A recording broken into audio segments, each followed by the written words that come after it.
Tenha paciência com pessoas que estão em processo de libertação, porque libertação é processo. Ontem o pastor ministrou uma palavra na igreja que foi uma palavra de confronto, que poucos têm coragem de falar aquelas coisas. Mas eu resolvi compartilhar aqui com vocês. Ele começou a falar acerca desse processo de libertação que as pessoas passam. Nesse momento que uma pessoa chega, que ela decide seguir a Cristo, firmar um compromisso com Cristo e abandonar as práticas pecaminosas, as práticas do mundo, ela entra em um processo que não é fácil, como eu falei para vocês aqui em um dos últimos vídeos. Quando você passa por um processo de libertação, um processo de purificação, de limpeza, isso acontece aos poucos. Tem pessoas que conseguem mudar da noite para o dia. Ótimo, perfeito. Mas nem todo mundo consegue. Pense em uma pessoa que vem de vícios, que vem de uma vida errada, que vem do álcool, que vem da droga. Pense aí como é difícil para essa pessoa o processo de libertação. Eu falo porque eu já acompanhei pessoas que vieram dessa vida e muitos até hoje não conseguiram se libertar dos vícios, das práticas. E não é porque eles não querem, porque não conseguem. Libertação é processo. Então ele começou a contar a história da igreja, porque eu faço parte de uma igreja que o pastor que fundou a igreja era um ex-drogado. O pastor já faleceu. E ele começou a contar a história e disse que quando o pastor começou a ir para a igreja, ele saiu do vício, ele decidiu abandonar os vícios e começar a seguir com Cristo uma vida nova. Só que o processo dele foi difícil, porque ele era viciado. Então, antes de ir para a igreja, ele fumava e depois ia para a igreja. Então, ele tinha o hálito ali de cigarro, então ele pegava, consumia uma bala para que as pessoas da igreja não sentissem o cheiro que ele não conseguia deixar. Ele estava lutando, mas não conseguia.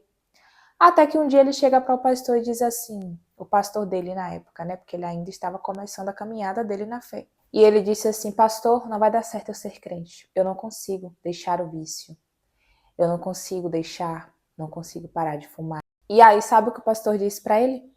O pastor sabia, obviamente. O cheiro fica na pessoa. Quando você tem esse tipo de vício, o cheiro não sai da pessoa. Fica grudado. E o pastor então olha para ele e diz, você vai ficar aqui. Porque se você não conseguir mudar aqui dentro, não é lá fora que você vai mudar. Você vai continuar aqui e no tempo certo você vai ser liberto. E ele continuou a caminhada, continuou indo e o pastor ajudando, até que um dia ele deixou completamente o vício e ele se firmou com Cristo e começou a ser plenamente fiel a Deus. Até que ele se tornou muito conhecido no Brasil e fora e ganhou muitas almas para Cristo antes de morrer. E deixou a igreja, a qual eu faço parte hoje, deixou um legado. E o pastor disse assim, olha nós aqui, nós somos os frutos daquele ex-viciado que não conseguia deixar o vício, mas que perseverou. E nós estamos aqui hoje, olha essa igreja. Isso aqui é consequência daquele ex-viciado que não conseguia deixar o vício. Ele teve alguém que lhe incentivou a continuar, a perseverar. E ele disse, precisamos ter paciência com essas pessoas. E aí ele começou a falar algumas coisas que eu não vou falar aqui porque eu acho que nem todo mundo está pronto para ouvir algumas verdades.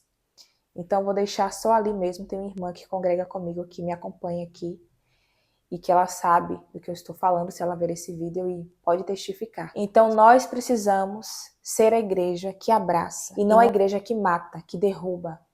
Isso aqui sempre existiu, pessoas que matam. É tanto que o apóstolo Paulo cita em uma das suas cartas os falsos irmãos. E ele diz, quantas vezes eu corri perigo estando entre falsos irmãos? São essas pessoas que matam.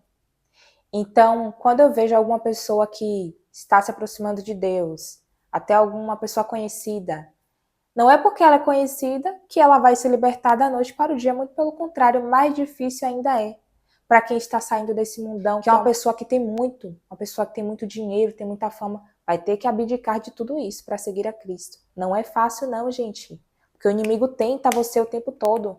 O inimigo começa a soprar, mas tu vai deixar isso, tu não vai ter mais isso, tu não vai ter mais fama, não vou mais te aplaudir, tu não vai ter mais o dinheiro. É um processo de libertação. Isso aqui é um processo. Eu mesma, quando eu resolvi me firmar com Cristo, foi um processo. Um processo, durou anos para eu conseguir, e no meio do caminho eu tive recaídas. Eu tropeçava, eu falhava, mas aí no outro dia eu voltava de novo e eu dizia, eu não vou desistir da minha salvação. É a minha salvação que está em jogo. Não importa o que aconteça, eu vou perseverar. Se nem eu conseguir me libertar da noite para o dia, foi um processo, por que eu vou cobrar isso dos outros? Tiveram coisas que, da noite para o dia, eu mudei totalmente mesmo, não fiz mais. Só que no meio do caminho, na caminhada, eu tropeçava. Aí eu levantava, eu tropeçava e eu voltava de novo, porque é um processo. Então a gente vê que dentro da igreja as pessoas estão muito julgadoras, as pessoas estão mais para matar do que para levantar. Essa é uma verdade. Eu tenho 23 anos dentro da igreja e a maior parte do tempo foi isso que eu vi. Pessoas tentando matar o outro ao invés de erguer. Vê um irmãozinho que está fraco e se puder, derruba mais ainda. Se estiver no chão, já abre a cova e empurra a pessoa para dentro. Se puder puxar pela perna para a pessoa cair logo de vez, faz isso. Infelizmente é o que tem acontecido esses últimos dias. Tem muitas pessoas aí que estão nesse meio da arte e que estão divididas entre Deus e o mundo. Carne e espírito é uma batalha. E eu vejo que essas pessoas não querem mais o mundo. O coração não está mais ali, mas não consegue sair. Por quê? Por causa da batalha. Aí tem os falsos irmãos que vão e ficam lá, esculhambando a pessoa. Não sabe o que quer e não sei o que. É entre a pessoa e Deus. A gente não sabe do processo. Tem uma mesmo que ela é muito conhecida, muito famosa. E eu olho para ela e vejo que o coração dela não está mais ali. Ela vai lá e canta e faz os shows da boca para fora. Ela não quer mais aquilo. E para testificar esses dias, uma pessoa que é amiga dela do meio da arte falou: ela é minha amiga, eu conheço ela. E eu não sei o que prende ela lá no mundo ainda, mas eu sei que o coração dela não está mais ali, porque eu conheço ela de conversar e sei que ela não quer mais. Eu não sei o que é que prende. Então, é um processo. E muitos vão falar, esse evangelho é da porta larga. Não é, gente. O evangelho de Cristo é misericórdia, é graça, é amor. Ele é justo? É, mas ele também é amor. As pessoas pregam um Deus que parece que o Deus que eles pregam é o Deus ruim. E esse não é o Deus da Bíblia. O Deus da Bíblia é amor e é justiça. Ele não é um Deus mau. Ele não é um Deus que quer ver a perdição dos outros. Ele não é um Deus que se alegra com a morte do ímpio. Isso está escrito. O desejo de Deus é que todas as pessoas sejam salvas e cheguem ao pleno conhecimento da verdade. Isso está escrito. Esse é o desejo de Deus. E esse tem que ser o nosso desejo também. E não se alegrar em ver a queda do outro, em ver a morte do outro, em ver o ímpio se afundando cada vez mais. Foi essa mensagem que eu ouvi ontem na igreja e estou compartilhando com você. É uma mensagem que poucos têm coragem de falar, porque confronta mesmo. É uma palavra que dói a gente ouvir, mas é necessário. Então, se você ver na igreja ou próximo de você um irmão que está fraco, que está caído, ajude a levantar, a não ser que a pessoa não queira. Tem casos que as pessoas não querem mesmo. Tem pessoas que brincam. Eu conheço casos assim também, de pessoas que brincam, de ser cristão, que não querem. Mas tem muitos ali no meio que querem e não conseguem. E nós estamos aqui para ajudar a levantar esses que querem mudança e não estão conseguindo, a levantar esses que estão caídos. Ontem tinha alguns rapazes na igreja assim, e eles vieram de centro de recuperação, porque aqui tem, e a igreja faz um trabalho assim com pessoas viciadas. Então, eu percebi eles lá. Eles estavam lá na igreja, estão tentando. É fácil? Não. Deixando vício para trás. É difícil. Você olha e você vê que são pessoas que passaram tantos anos ali no vício, que já não é a mesma coisa. O rosto muda, porque o vício afeta o cérebro, afeta outros órgãos do corpo. Então a pessoa chega e já não é a mesma coisa. Você vê ali que já tem um negócio diferente, um chique. Por quê? Por causa do vício.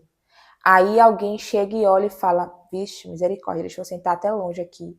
Não quer nem chegar perto. Infelizmente, nós corremos esse risco de agir assim. Precisamos mudar esse tipo de comportamento, porque nós somos cristãos. E o cristão, ele não pode ser igual ao mundo. E enquanto nós fazemos isso aqui, ó, a gente aponta o outro, precisamos olhar aqui para nossas mãos e perceber que tem 3 dedos para cá. Ou seja, no olho do meu irmão está o cisco, mas no meu está a trave. Tem 3 apontados para mim. Então tenha paciência, principalmente você que saiu dessa vida, que saiu desse processo também, que sabe como é. Tenha paciência, porque no tempo certo Deus vai trabalhar, no tempo certo Deus vai agir. Não desista de um familiar seu, de alguém próximo seu, que está ali tentando e não consegue, ou até mesmo que nem quer, mas que você de algum modo pode ajudar, pode incentivar, pode orar. Não desista. Eu não tinha parado para pensar sobre isso, mas ontem observando a igreja lá é resultado de um ex-viciado. E faz trabalhos que poucas igrejas, pelo menos até onde eu sei, fazem. Missões de ajudar o próximo. Visitar os órfãos e as viúvas em suas necessidades, ajudar os pobres. Ajudar quem quer sair da vida errada e não consegue. Então essa pessoa que você olha hoje e que você pensa que não tem jeito, que não tem saída, Deus pode estar enxergando ele já como pastor, como missionário, como alguém que vai ser usado nas mãos de Deus. Enquanto a gente despreza, Deus está olhando para essa pessoa com amor e misericórdia. E a Bíblia diz que bem-aventurados são os misericordiosos, pois eles alcançarão misericórdia. Então vamos parar de matar as pessoas, vamos abaixar as nossas pedras, porque se a gente for analisar, nós também não somos lá essas coisas. Somos falhos, somos pecadores, somos imperfeitos. Muitos de nós deixamos vidas erradas. Muitos de nós praticávamos coisas no passado que não agradavam a Deus. E hoje a gente se acha no direito de julgar alguém, de condenar alguém que está lá em lugares em que nós já passamos anteriormente. E nós apontamos ao invés de ajudar a pessoa a sair de lá. Então vamos começar a enxergar as pessoas como Cristo enxerga cada uma delas. E tenha certeza que a gente ganha muito mais fazendo isso do que tentando derrubar a pessoa. Eu vou ficando por aqui, que Deus abençoe você. Até o próximo vídeo. A paz do Senhor importa que ele cresça e que eu diminua. Tchau, tchau.